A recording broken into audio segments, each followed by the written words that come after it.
Alléluia, Alléluia, Alléluia. Que la paix et l'amour de Christ soient avec chacun de nous. Cette vidéo, je la fais pour parler de l'éducation de nos jeunes filles dans l'église du christianisme céleste et des problèmes que nous avons, des problèmes de débauche que nous avons à la chorale. Donc c'est dans ce sens-là que je fais cette vidéo pour essayer d'éveiller la conscience de chacun de nous. Je m'appelle le vénérable suprême évangéliste Jonas Aoyo. Je suis le chargé de la paroisse Bethléem à Goussainville en France. Bien-aimé dans le Seigneur Jésus-Christ,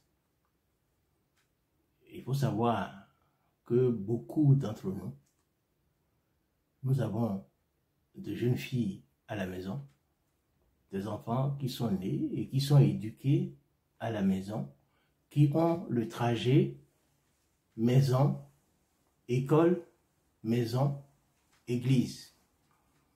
Et ces enfants n'ont pas d'autres activités. Et surtout, les filles, elles grandissent, elles ne connaissent pas leur corps.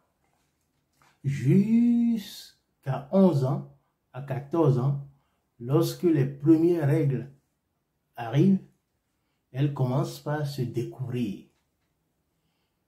Mais nous, parents, qui sommes là, il y a un tabou où on ne sait pas d'expliquer aux enfants leur cycle. Ce qui fait que ils sont là, c'est jusqu'en troisième. Quand elles ont été à l'école normalement, c'est jusqu'en troisième qu'on fait les cours sur le cycle menstruel d'une femme. Alors, donc ces enfants-là sont dans l'ignorance totale. Et puis, où est-ce qu'elles sont éduquées? Elles sont éduquées par les télés. Elles voient des choses dans la pornographie. Et donc, quand leur corps commence pas à changer, parfois elles sont très très innocentes. Donc, elles ne savent pas ce qui se passe parce que le corps se transforme. Des hormones commencent par faire transformer le corps et elles commencent par devenir de véritables femmes sans s'en rendre compte.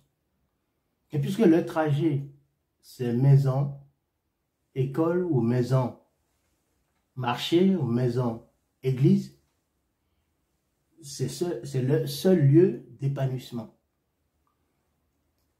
Alors, elles deviennent donc des proies pour les prédateurs. Et puis la promiscuité dans les chorales avec des enfants qui ne se connaissent pas encore, des jeunes filles qui ne se connaissent pas encore et qui veulent tester. Et tout, elles tombent dans des pièges. Mais les adultes qui sont à l'église, qui sont à la chorale, qui sont à la tête des chorales, puisque c'est de ça qu'il est question, puisque les filles sont le plus souvent à la chorale. Et c'est la chorale qui leur permet d'avoir les permissions pour venir à l'église le samedi. Et c'est dans ces samedis-là qu'ils font leur rencard. Et puis, elles tombent enceintes sans s'en rendre compte.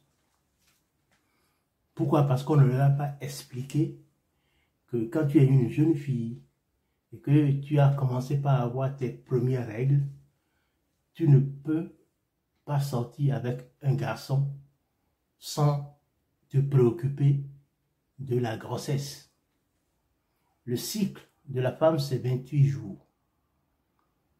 Et quand on est à l'église du christianisme céleste, les 8 jours qui sépare le jour de ta règle et le jour de ta sanctification, c'est normal, 5 jours d'écoulement de sang. Et puis après, il faudrait te sanctifier le 8e jour pour aller à l'église. À partir du 8e jour que tu vas à l'église, du 8e jusqu'au 14e jour qui est naturellement le jour de l'ovulation, pour ceux qui ont un cycle régulier, il faut savoir sortir avec un homme. Il faut savoir que ton ovulation, c'est 14e jour. Donc, tu ne peux pas t'approcher d'un garçon pendant cette période-là, puisque tu es jeune, et ce n'est même pas conseillé si vous n'êtes pas marié. Mais il faut savoir. Et je le dis parce que j'ai même eu des femmes mariées qui viennent à l'église parce qu'ils n'arrivent pas à se reproduire, à faire des enfants. Et puis je leur demande, est-ce que vous connaissez quand même votre cycle? Parfois, elles-mêmes ne connaissent pas leur cycle. Aujourd'hui, les choses ont évolué. Vous tapez sur Google, simplement cycle mensuel, vous allez voir toutes les informations. Donc, sachez-le, que les jeunes filles sachent que quand vous avez votre règle et que vous commencez par compter vos jours, jusqu'au 14e jour, c'est naturellement le jour d'ovulation. Le jour d'ovulation, si vous faites un rapport sexuel avec un homme, vous êtes enceinte. Même 2 jours avant, vous faites, avant le 14e jour, vous faites le rapport avec un homme, vous êtes probablement enceinte. Pourquoi? Parce que les spermatozoïdes vivent, ils ont au moins 3 jours de vie. Et donc, il peut être là en attendant l'ovulation, le 14e jour. Voilà. Et l'ovulation, c'est 24 heures que l'ovule fait. Ce qui vous permet donc de vous prémunir. Et puis, nous avons les maladies qui circulent. C'est pourquoi on dit il y a les préservatifs. Alors, on m'a dit, nous sommes religieux, très bien, et nous préconisons que la chasteté est jusqu'au mariage. Mais la réalité est toujours autre aujourd'hui. Donc, c'est pour cela que il faut que les jeunes filles sachent. Maintenant, ce qui est dommage, c'est que nos maîtres chœurs et ceux qui sont responsables des chorales profitent de la naïveté de ces filles-là qui veulent tester. Ils ne savent pas, ils veulent démarrer leur vie amoureuse et la première occasion qu'elles trouvent, elles en profitent sans savoir quelles sont les conséquences. Donc, les responsables de la chorale doivent être assez vigilants. Si ce n'est pas eux-mêmes qui organisent ces choses-là, c'est quand même assez dommage. Et le chargé de paroisse doit veiller à ce qu'il y ait de l'harmonie dans la chorale. Parce qu'il y a le problème de promiscuité. À partir du moment où vous êtes tout ensemble, vous ne pouvez pas tout prévoir. Vous ne pouvez pas mettre le chat et la souris ensemble et espérer qu'il y ait une coopération sans victime.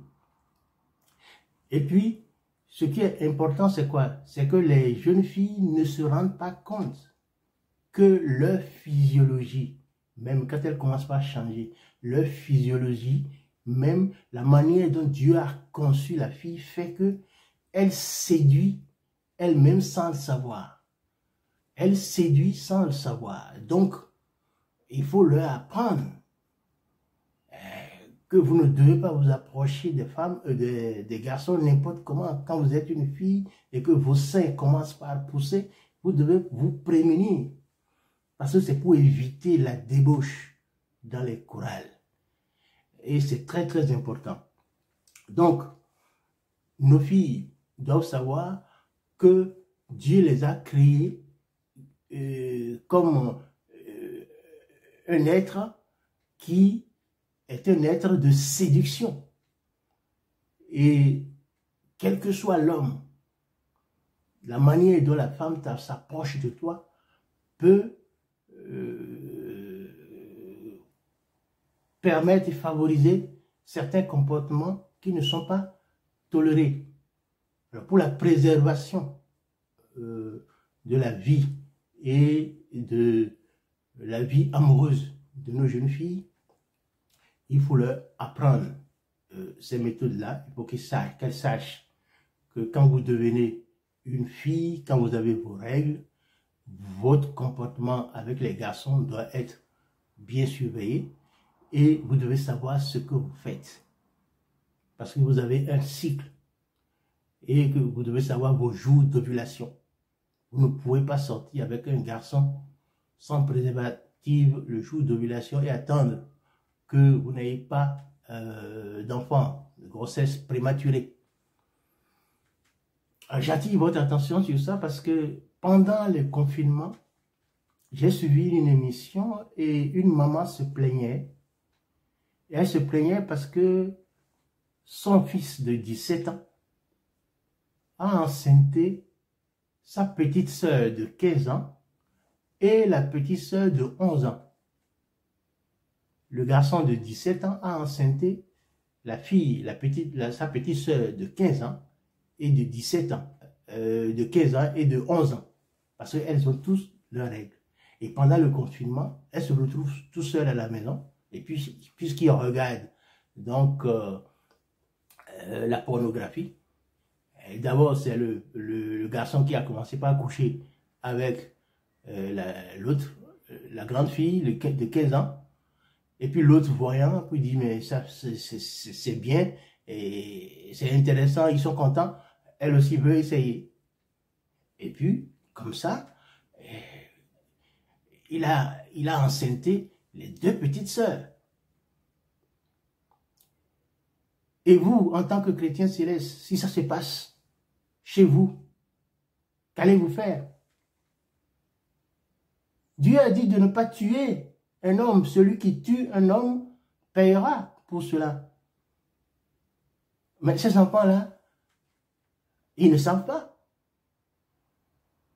Personne ne leur a appris. Personne ne les a éduqués dans ce sens-là. Ils regardent la télé, ils voient les gens font les choses avec les, comment on appelle, les sites de pornographie que les parents ne peuvent pas contrôler, tout ça là. Et puis eux aussi, ils veulent tester. Alors ça, c'est une question qu'il faut réfléchir. Et dans nos chorales, il faut que les enfants soient éduqués. C'est en troisième seulement que dans l'éducation nationale, on apprend le cycle menstruel. Or, ces choses-là, nous pouvons les apprendre aux enfants. Si les parents ne peuvent pas le faire à la maison, parce qu'il se trouve que, bon, c'est la pudeur, mais pour la vie des enfants, il faut leur apprendre à la chorale, et il faut faire des cours à la chorale pour se prévenir de toutes ces choses-là.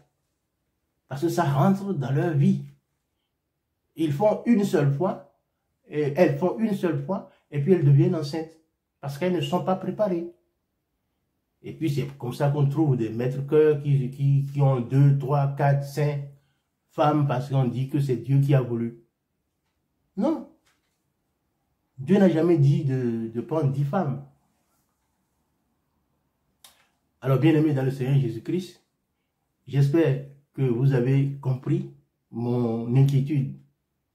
C'est qu'il faut aider les jeunes filles. Et il faut savoir que les jeunes filles sont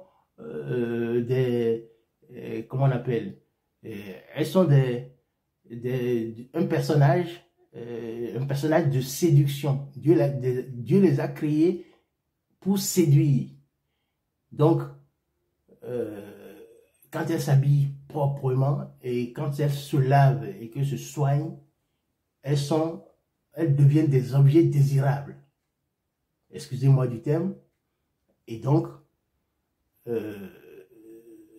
on veut les avoir pour soi. Or, la Bible est claire là-dessus. Avant d'aller avec une femme, il faut bien réfléchir. Il faut savoir ce que tu veux. Voilà. Il ne faut pas tromper nos enfants. Parce qu'elles sont innocentes. Elles ne connaissent pas encore leur corps. Et elles ne peuvent pas savoir, s'imaginer ce que leur présence, leur corps, ça fait pour le sexe opposé qui regarde par la séduction. Et c'est Dieu qui a créé comme ça pour la reproduction. Voilà, chers amis, c'est ce que je voulais vous dire. Donc, soyons vigilants, éduquons nos enfants à la maison, parlons-leur de cela, de leur cycle, et dites-leur que rien n'est tard. Quand elles seront suffisamment grandes, elles pourront se marier et faire leur vie correctement. Mais quand elles font un faux pas dans cette période de jeunesse, ça les suit toute leur vie. Donc, chers parents, pensez à éduquer vos enfants. Il n'y a pas de tabou. Parlez-leur-en à partir de 11 ans, 14 ans, parlez-leur-en. Et puis, essayez de les éduquer dans de bonnes conditions pour la bénédiction et la grâce du Seigneur. Alors, si vous avez aimé cette vidéo, abonnez-vous à ma chaîne. Si vous avez des commentaires, écrivez vos commentaires sur la partie description, écrivez vos commentaires. Et puis, abonnez-vous à la chaîne et nous allons nous retrouver prochainement avec d'autres vidéos. Que la paix du Christ soit avec nous. Amen.